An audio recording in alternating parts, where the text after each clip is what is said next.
Eu hoje tenho uma mensagem para partilhar com todos esta mensagem ela tem um título e o título é este: Não há ressurreição sem rendição.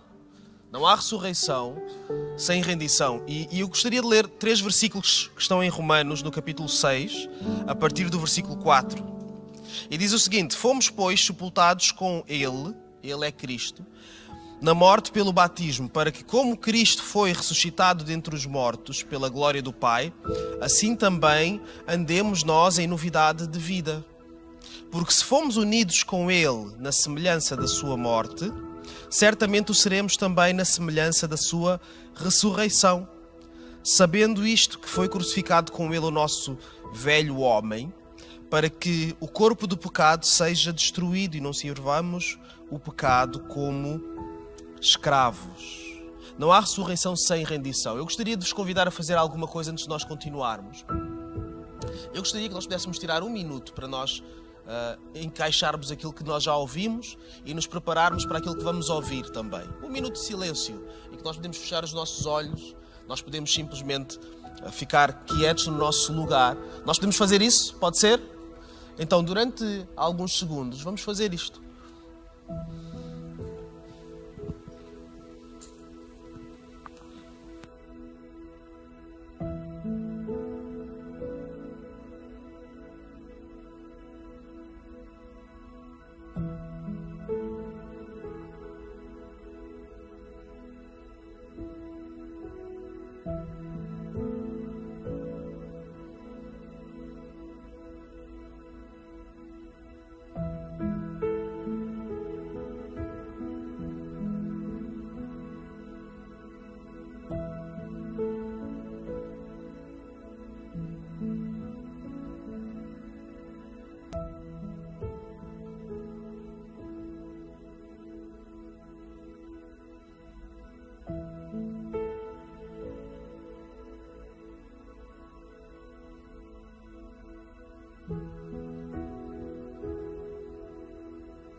Vamos orar?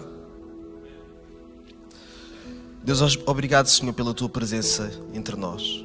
Obrigado, Senhor, porque Tu nos permitiste estarmos aqui hoje. Ajuda-nos, Pai, a entendermos a Tua palavra verdadeiramente. E, Senhor, que possamos sair deste lugar mais próximos de Ti, com um entendimento renovado sobre quem Tu és, sobre quem nós somos, sobre o que devemos fazer. Isso é o que nós Te pedimos, Pai, em nome de Jesus. Amém. Amém. Então não há ressurreição sem rendição. Mas eu gostaria de partir esta mensagem em 2 pontos principais. Em que um é que não há ressurreição sem morte e o outro é que não há morte sem rendição. Então, não há ressurreição sem morte, isso é lógico. Se nós falamos de ressurreição, ressurreição significa voltar à vida.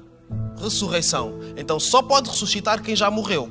Quem nunca morreu não tem esta capacidade de ressuscitar. E isso é uma coisa lógica, não tem grande dificuldade em nós entendermos isso, em nós entendermos a ideia, mas há uma dificuldade em nós aplicarmos essa ideia. O que nós lemos em Romanos, no capítulo 6, nos versículos 4 a 6, é que nós, os coríntios, para quem isto foi escrito, mas também todos nós, todos aqueles que se intitulam cristãos, todos aqueles que entendem que seguem a Cristo, que tomaram essa decisão, não podem fazer de qualquer maneira. Nós estamos unidos a Cristo em 2 vertentes. Estamos unidos a Cristo na sua morte e na ressurreição também. Então, é certo que Cristo ele morreu mesmo. A morte de Cristo não é uma coisa figurativa, é uma coisa literal. Cristo expirou e morreu e deixou o fôlego de vida como todos os outros seres humanos que morreram. Cristo morreu. Mas também é verdade que Cristo ressuscitou. Então, nós não temos que morrer literalmente para sermos seguidores de Jesus, mas há coisas em nós que têm que morrer. Há coisas em nós em que nós temos que o seguir e temos que sepultar em nós. Para quê? Para haver um paralelo entre a morte de Cristo e a morte de algumas coisas na vida daqueles que seguem a Cristo. É isso que nós estamos a ler aqui. Mas também tem que haver um paralelo, não só na morte, mas na ressurreição. Há coisas que têm que viver, há coisas que têm que nascer, há algumas coisas que têm que nascer de novo. Quem nós somos temos que nascer de novo. A nossa esperança tem que nascer de novo. O nosso propósito tem que nascer de novo. Há coisas que têm que nascer de novo e isso é um paralelo também. Assim como Cristo ele morre, nós morremos também em algumas áreas da nossa vida. E assim como Ele regressa à vida, há coisas em nós, coisas até que inclusive estavam mortas, que elas devem regressar à vida também. Mas o título desta mensagem é que não há ressurreição, não dá para voltar à vida sem rendição. E eu gostaria de introduzir aqui um personagem que muitos de nós conhecemos, que é Pedro. Pedro foi um dos discípulos de Jesus. É um dos discípulos sobre os quais nós mais sabemos. E nem sempre pelas melhores razões. Era aquela pessoa que se chegava muito à frente. Aquela pessoa que gostava de sentar na primeira fila. Aquela pessoa que não tinha medo de responder. Aquela pessoa que, quando toda a gente ficava calada a pensar sobre a mesma coisa, ele, em vez de ficar calado, ele dizia o que estava a pensar. E muitas vezes ele era impulsivo e dizia de forma muito transparente o que estava a pensar. Às vezes corria bem, outras vezes não corria tão bem assim. Vocês não conhecem ninguém assim? Só eu é que tenho um tio que é tipo Pedro. Alguém que nós sabemos quando a pessoa vai falar, que toda a gente fica meio... Ei, Senhor, ajuda esta pessoa. Ajuda esta pessoa a descolar e a aterrar bem naquilo que ela vai dizer. Uma pessoa fica sempre...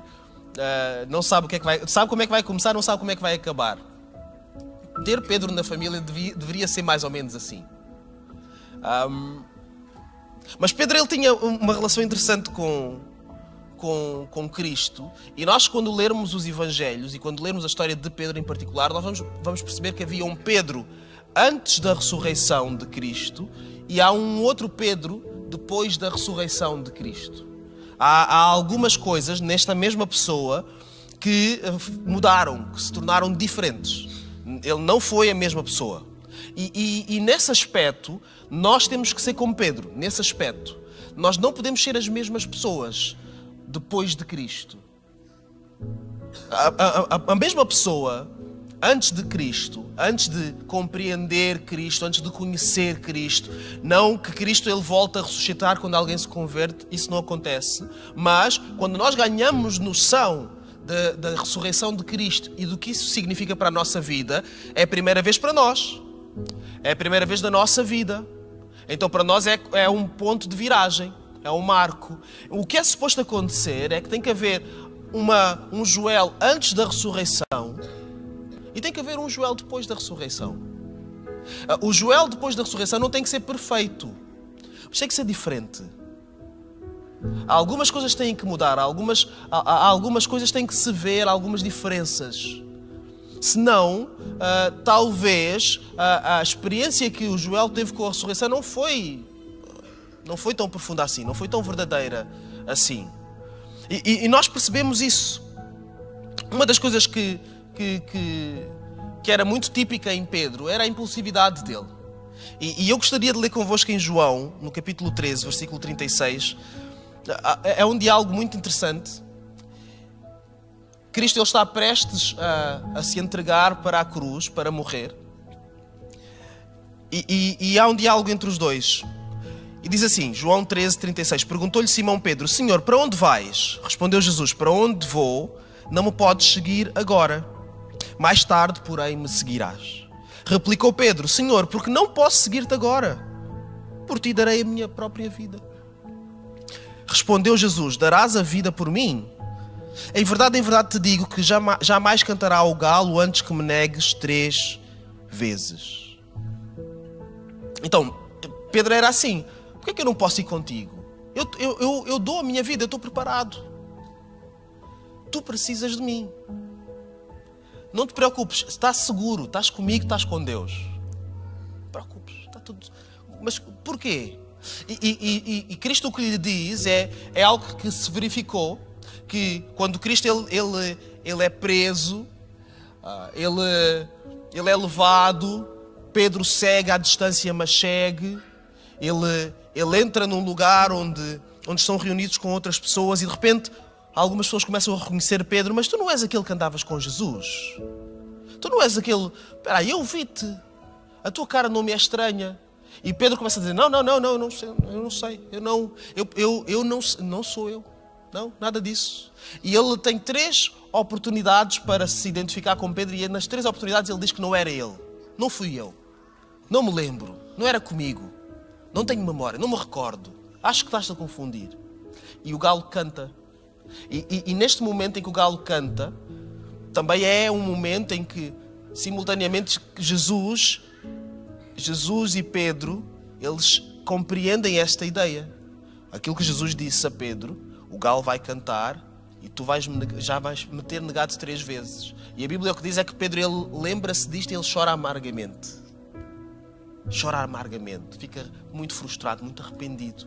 Porque ele entende, eu era a mesma pessoa que dizia que daria a minha própria vida e eu agora estou aqui, estou a provar a minha insuficiência, a minha incapacidade. Sabem, o Pedro, ele teve uma história de conversão muito interessante. E eu não quero dizer que Pedro ele se converteu apenas quando Jesus ressuscitou, ou que ele alcançou o seu nível apenas depois de falar com Cristo ressurreto. Mas há alguma coisa na história de Pedro em que nós percebemos que há coisas que só se completaram depois da ressurreição. Pedro, ele converteu-se quando ele desistiu de agir por si mesmo. Quando ele desistiu de prometer coisas que ele não ia cumprir. Quando ele desistiu de usar o seu poder. Todos nós temos o poder de prometer coisas a alguém. Isso é fácil. Eu posso prometer mundos e fundos. Eu posso prometer que nunca vou falhar com ninguém. Eu posso prometer, a partir de agora, eu nunca mais vou pecar. Qualquer pessoa pode fazer essa promessa, porque nós temos esse poder, é uma questão de discurso, de fala. Isso é fácil, isso está ao nosso alcance. Mas há outro tipo de poder, que é o poder de nós estarmos à altura daquilo que nós dizemos. Não é a mesma coisa. Eu posso prometer o que eu quiser a alguém. E eu tenho poder para isso. Eu isso garanto. Garanto que sim. Eu garanto que posso prometer o que eu quiser. Agora, eu não sei se eu garanto que eu vou poder viver e escolher e estar à altura daquilo que eu prometo. Isso é diferente. E eu gostaria de fazer aqui um desvio, falar um bocado sobre isto, sobre abuso de poder. Parece que não, mas esta história, a história de Pedro, e a nossa história com a ressurreição, e a nossa história com Cristo, tem muitas dinâmicas de poder. E não é só o poder de Cristo nas nossas vidas, é o nosso próprio poder também. Quando Pedro ele diz a Cristo, eu vou contigo, eu vou até onde tu fores, eu dou a minha própria vida, o que ele está a usar é o seu poder. Ele está a usar o poder da vontade que ele tem. Ele tem muita vontade de seguir Jesus. Ele tem muita vontade de ajudar Jesus. Ele tem muita vontade de proteger Jesus, inclusive. Muita vontade. Muito poder. Mas quando ele falha, ele percebe que há coisas que ele não consegue fazer sozinho. Há coisas que ele não está à altura. E sabem, isso acontece com todos os cristãos. Há uma tensão entre as coisas que nós queremos fazer, as coisas que nós sabemos que temos que fazer e as coisas que nós vamos realmente conseguir fazer. E isso tem a ver com poder nesse sentido. É que muitas vezes nós usamos o nosso poder e queremos apenas viver com Jesus a partir do nosso poder, a partir daquilo que nós é que conseguimos fazer. Jesus, tu vais-me usar, mas vais-me usar dentro daquilo que eu quero. Eu vou contigo, mas eu vou contigo onde eu quiser ir.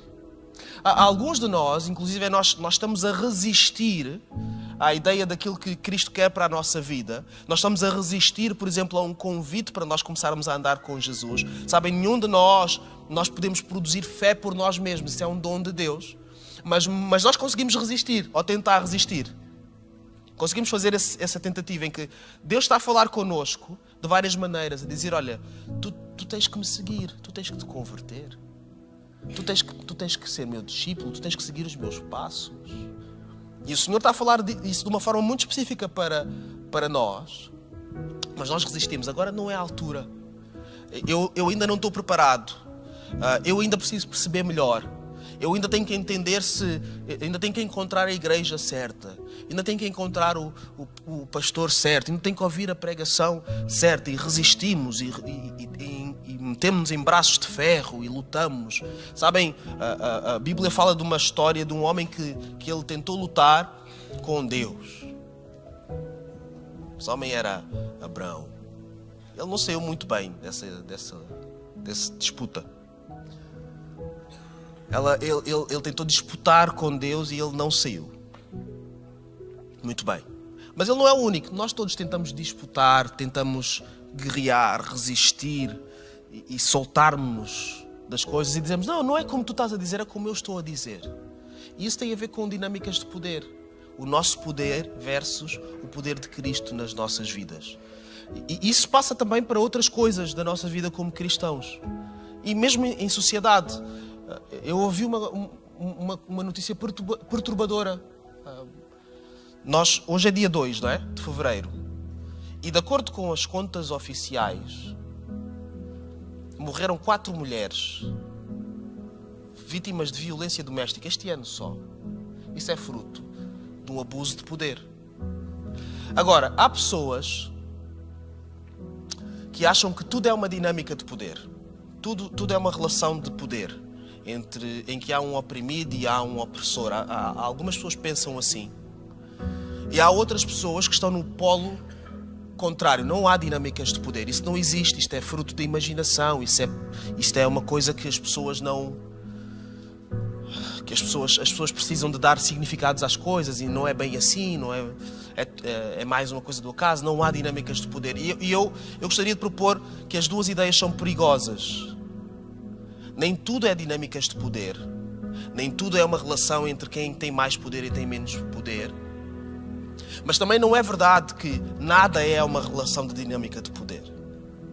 Às vezes, nós estamos numa luta de poder e nem sequer nos apercebemos. Este púlpito, ele pode ser usado para dinâmicas de poder.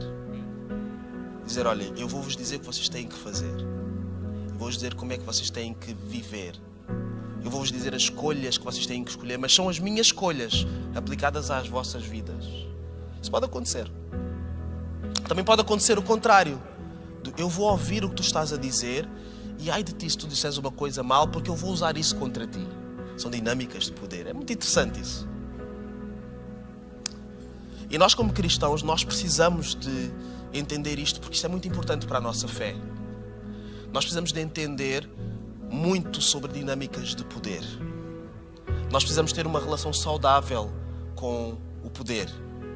Quando Jesus ele está a falar com Pedro e ele diz, para onde eu vou, tu não me podes seguir agora. O que Jesus está a dizer, olha, eu vou para um sítio onde tu não tens poder de ir, tu não tens capacidade para ir, tu não vais. E há alturas em que Jesus ele vai impor o seu poder sobre as nossas vidas e vai dizer, isso não vai acontecer. Tu não vais aí. Tu não tens capacidade para ir aí. Mas vai haver um dia em que tu vais ter essa capacidade.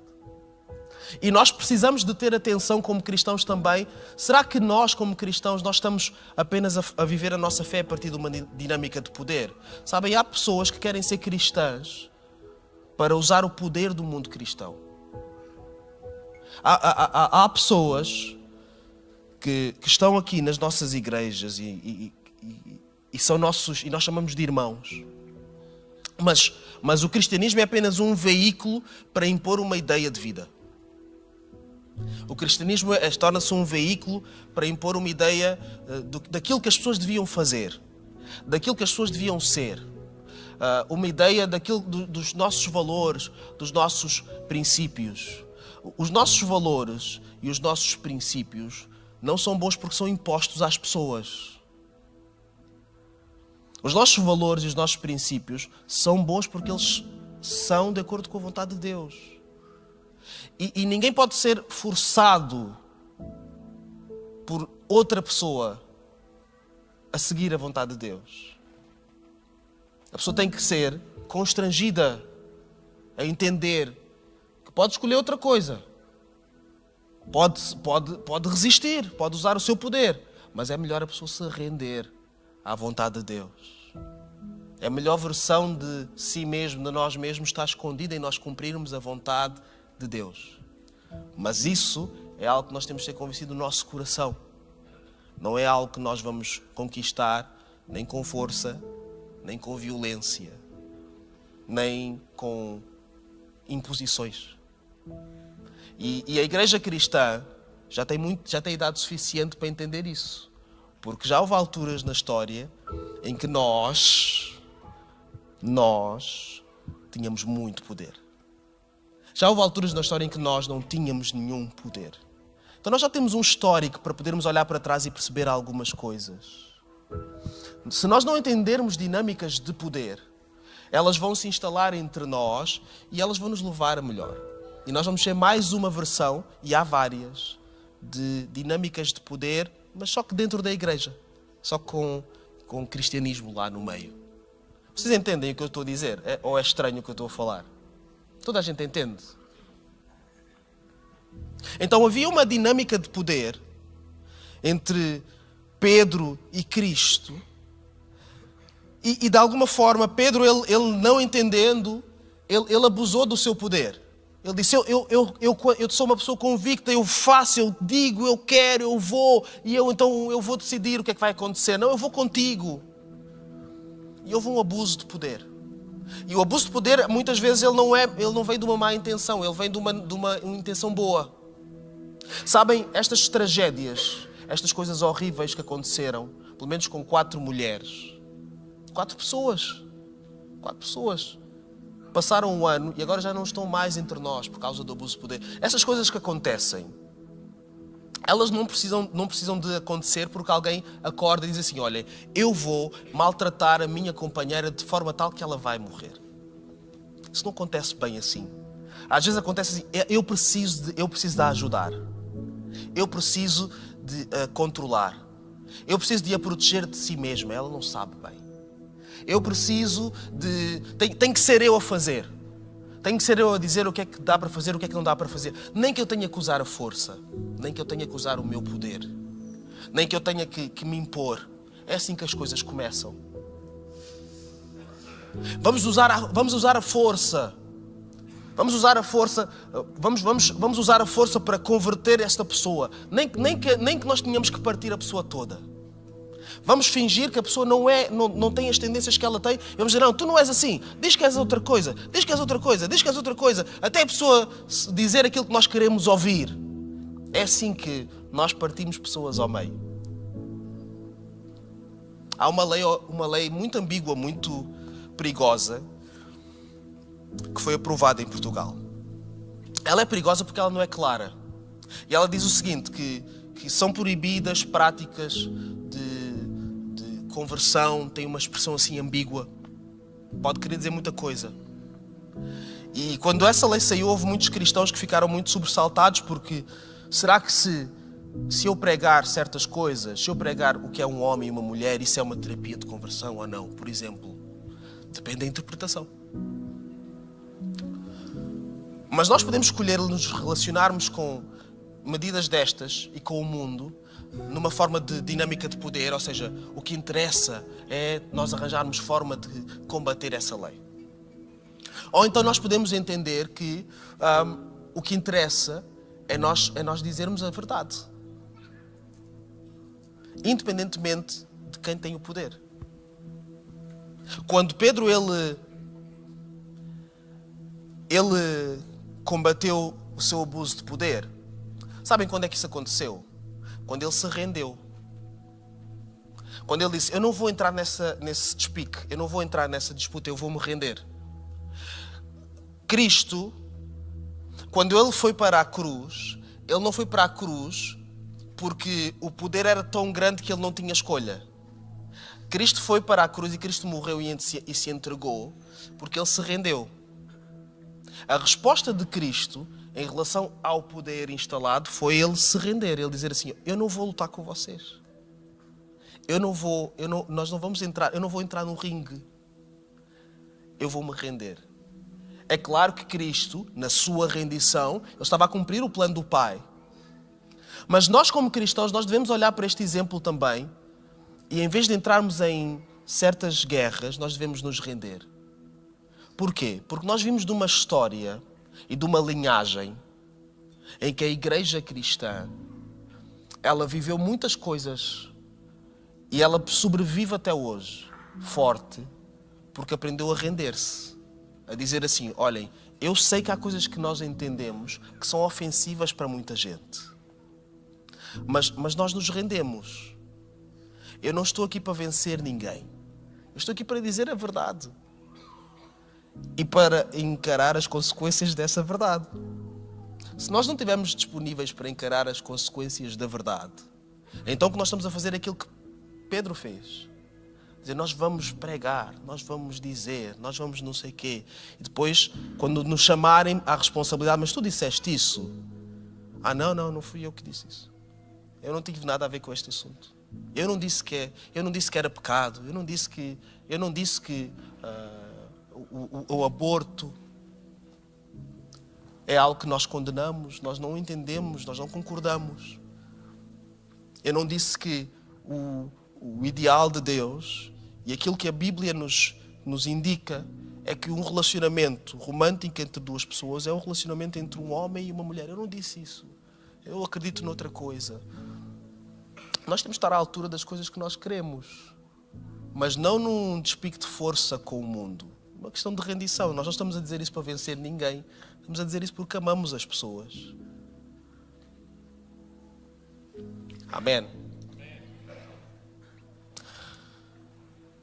Então nós não podemos ser cristãos que querem vencer o mundo, porque senão nós vamos acabar a abusar do poder também, tal como o resto do mundo. O abuso de poder, ele combate-se com rendição.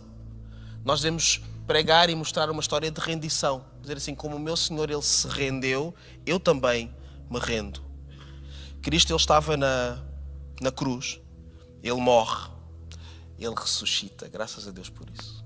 E quando ele ressuscita, ele aparece novamente aos discípulos. Ele aparece primeiro a uns, depois a outros. E há uma altura em que ele aparece a Pedro. O mesmo Pedro. E eles têm um diálogo interessante em que Cristo, ele pergunta-lhe 3 vezes: Pedro, tu me amas? Pedro, tu me amas? Tu me amas? E Pedro nas primeiras 2 vezes, ele diz: sim, Senhor, tu sabes que eu te amo. Jesus diz: apacenta as minhas ovelhas. E essa pergunta é feita 3 vezes. À terceira vez, a Bíblia nos diz que Pedro, ele fica triste. Ele fica triste por ser a terceira vez, quase como se Cristo não tivesse a acreditar nas respostas de Pedro. E ele diz: Senhor, tu sabes todas as coisas. Tu sabes todas as coisas. Tu sabes que eu te amo. E aí, Jesus diz algo muito interessante a Pedro. No versículo 18, em verdade te digo que quando eras mais moço, tu te cingias a ti mesmo e andavas por onde querias. Quando, porém, fores velho, estenderás as mãos e outro te cingirá e te levará para onde não queres. Quando tu eras moço, tu fazias o que tu querias. Tu andavas e tu tinhas os teus impulsos e seguias a tua vontade e fazias as coisas. Mas vai haver uma altura em que tu vais fazer coisas que nem tu queres fazer. Não tens vontade de fazer. Antes da ressurreição, Pedro, ele resistiu muito. Mas depois da ressurreição, Pedro, ele rendeu-se. Rendeu-se a esta ideia. E por ele ter entendido esta ideia, Pedro, ele tornou-se um dos apóstolos mais notáveis. Uma pessoa essencial na história da igreja. Ele tornou-se alguém que viveu, deu a sua vida, não apenas a sua carreira de vida, mas a sua vida literal, em favor da igreja. Sabem como é que Pedro morreu? Morreu mal. Morreu mal. Morreu crucificado. E o que a história conta, o que se conta por aí, o boato, é que ele não sentia digno de ser crucificado, de morrer da mesma forma que Cristo, então pediu para ser ao contrário.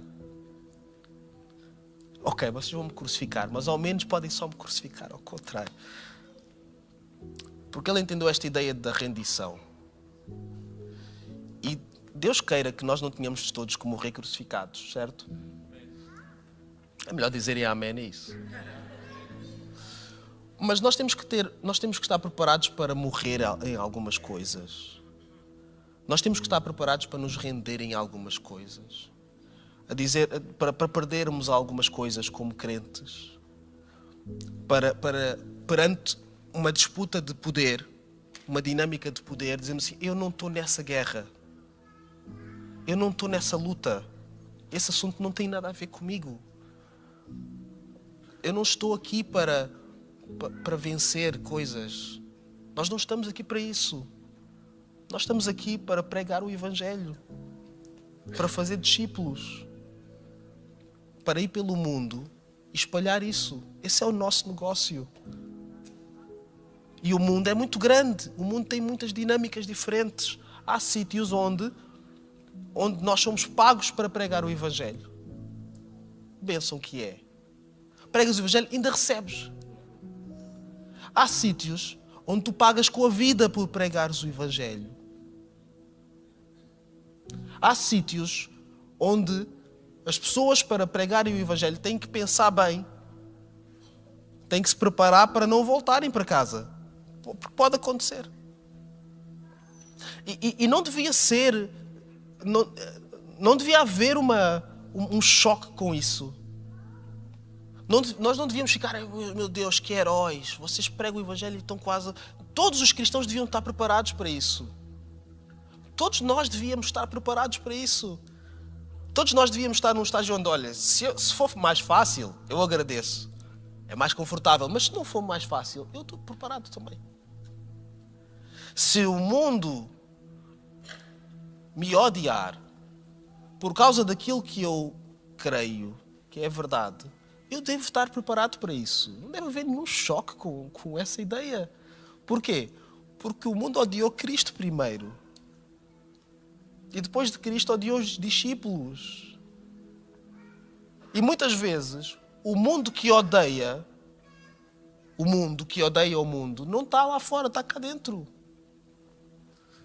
Então nós precisamos de nos libertar e ir para um degrau superior na nossa vida.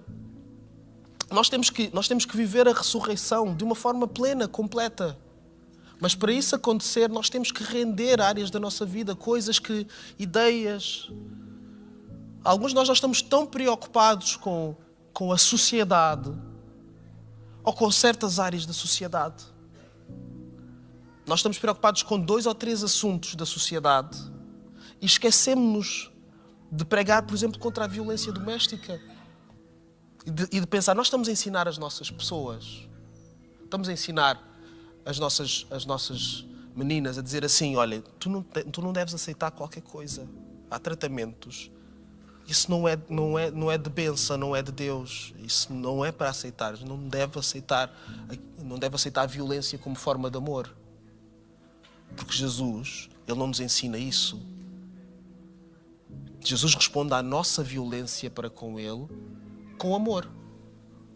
Então, por que é que alguém vai aceitar violência como forma de amor? Isso não faz sentido. Será que nós estamos a ensinar os homens desta casa a dizer, olha, tu tens alguns ascendentes, tens algum poder, fisicamente tens algum poder, mas tu não deves abusar desse poder. Esse poder é para ser usado em prol das pessoas e não contra as pessoas. A ensinar as pessoas a usarem a rendição como forma de lidarem com o poder. O que eu queria era partir isto tudo.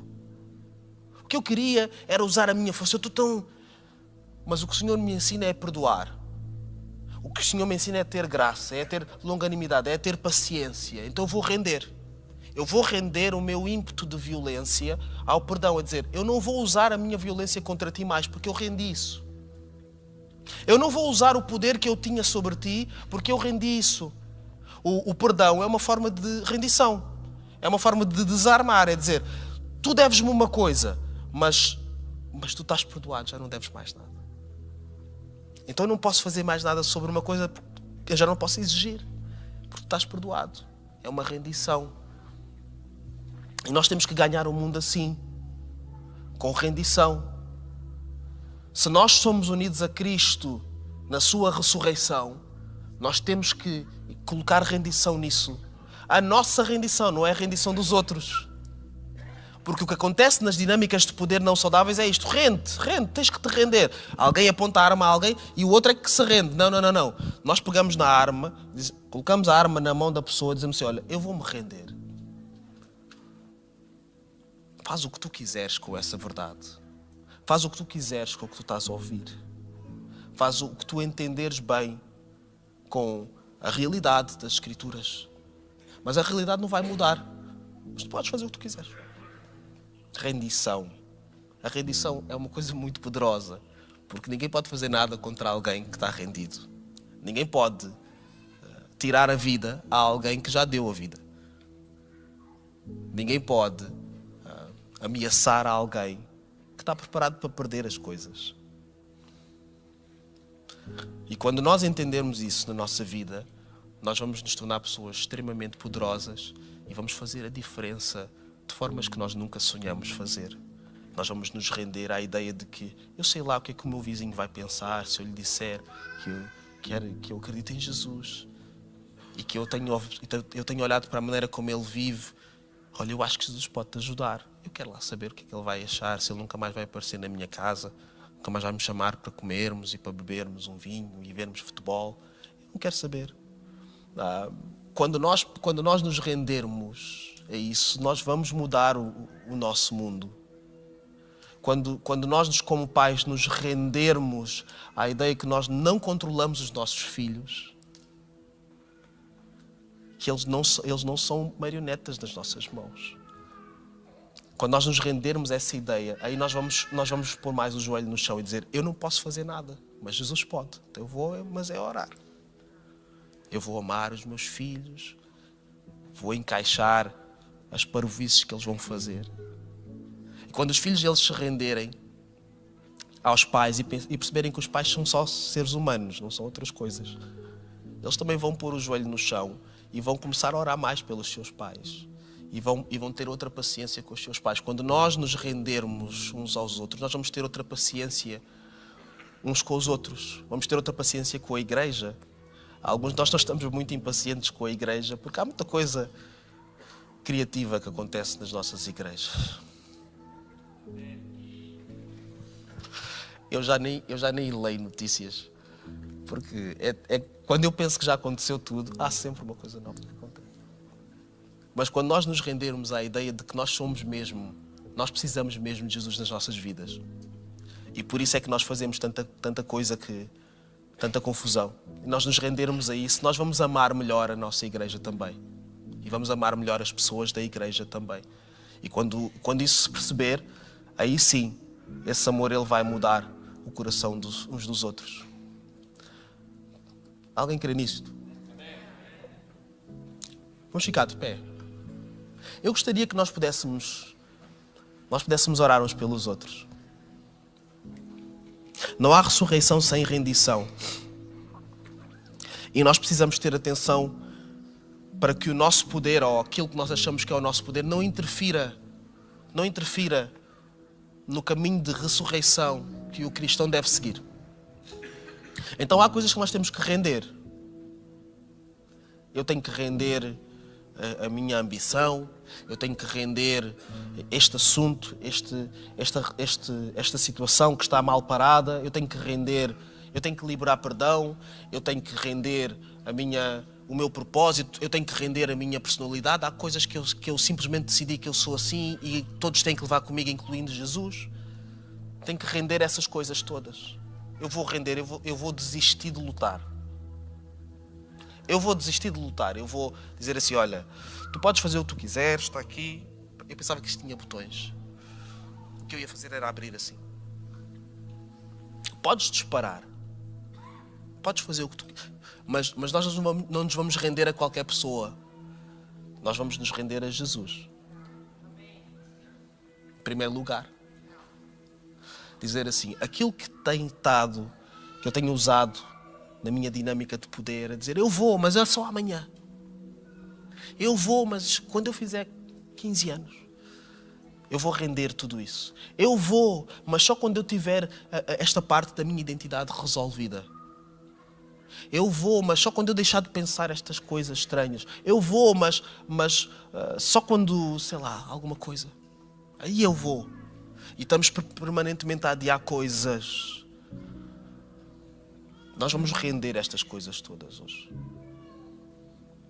E eu gostaria que nós pudéssemos render isso em oração. Então, se há alguma coisa que tu precisas render, que eu preciso render, eu posso simplesmente, no meu lugar, e hoje nós vamos orar uns pelos outros, no meu lugar, onde nós estamos, levantar as mãos e dizer, olha, eu quero render isto, eu quero render alguma coisa. Eu nem quero falar sobre isso, mas eu simplesmente preciso de render coisas. Eu quero desistir de algumas lutas, de alguns assuntos que eu percebo agora que eles estão a atrapalhar o meu caminho de ressurreição. Eu quero ser mais como Cristo, mas eu não consigo, porque há aqui assuntos que estão entalados na minha vida. E o meu desafio é este, o meu apelo é este. Se há alguém aqui que se identifica com o que eu estou a dizer, esta é a oportunidade de tu levantares a tua mão, e quando tu levantares a tua mão, isso é sinal que tu estás disponível para receber a oração.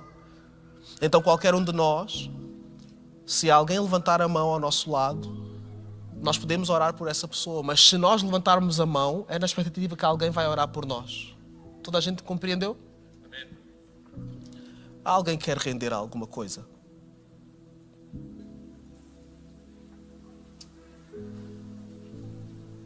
Levanta a tua mão, mas baixa a tua mão só quando alguém for ter contigo. Alguns de nós precisamos de render a nossa timidez, de nós sairmos e orarmos por alguém, das coisas mais santas que se pode fazer. As coisas mais dentro da vontade de Deus que se pode fazer. Não há muito erro em ir orar por alguém. Então olha à tua volta, se tu não levantaste a tua mão, podes abrir os olhos e ver, ainda há pessoas com a mão levantada aqui, ali também, vejo 2 pessoas. Aqui nesta direção também. Há uma pessoa ali com a mão levantada. E aqueles de nós que nós não vamos sair do nosso lugar, eu gostaria de nos convidar a intercedermos também por todas estas orações, não ficarmos apenas como assistentes, vamos levantar as nossas vozes com coragem, com ousadia, vamos orar para que o Senhor Ele renda tudo o que precisa ser rendido neste lugar.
Senhor, em Teu nome nós oramos, Pai.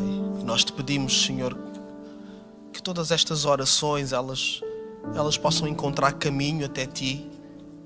Senhor, Tu ouves as nossas orações e nós somos tão gratos por isso, Senhor.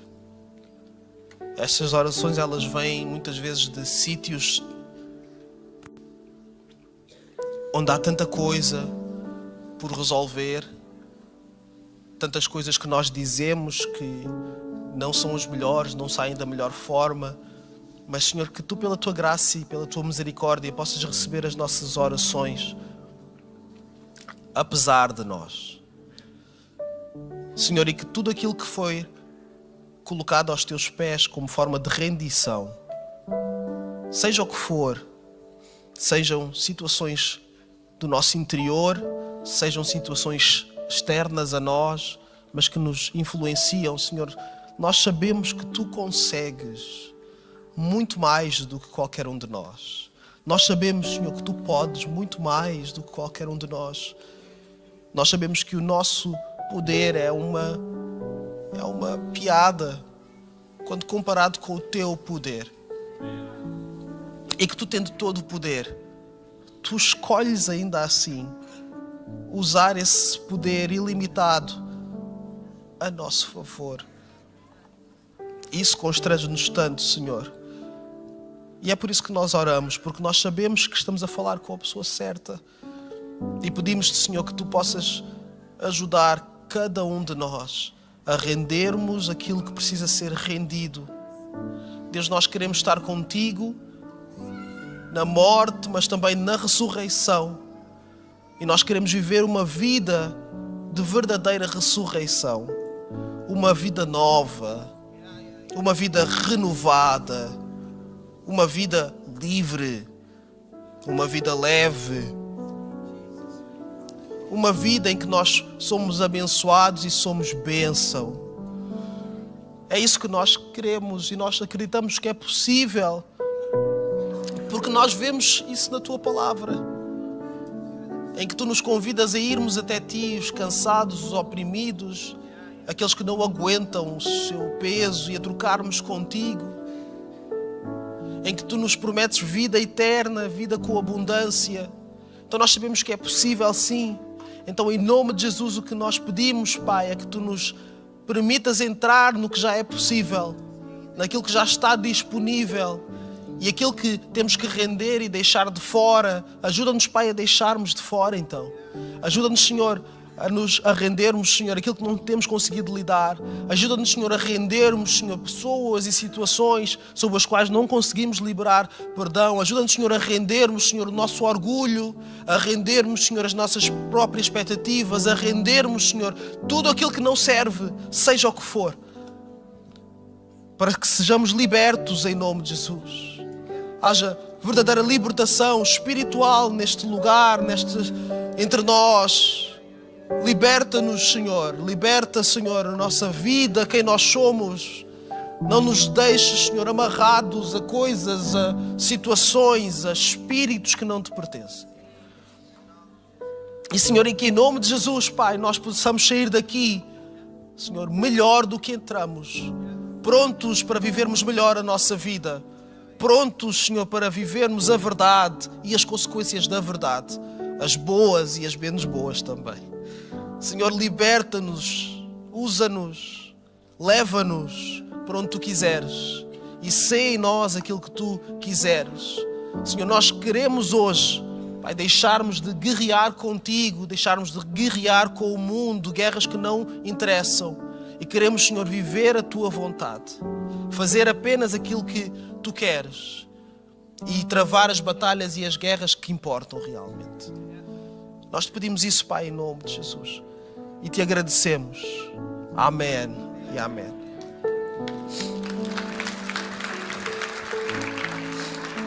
Amém.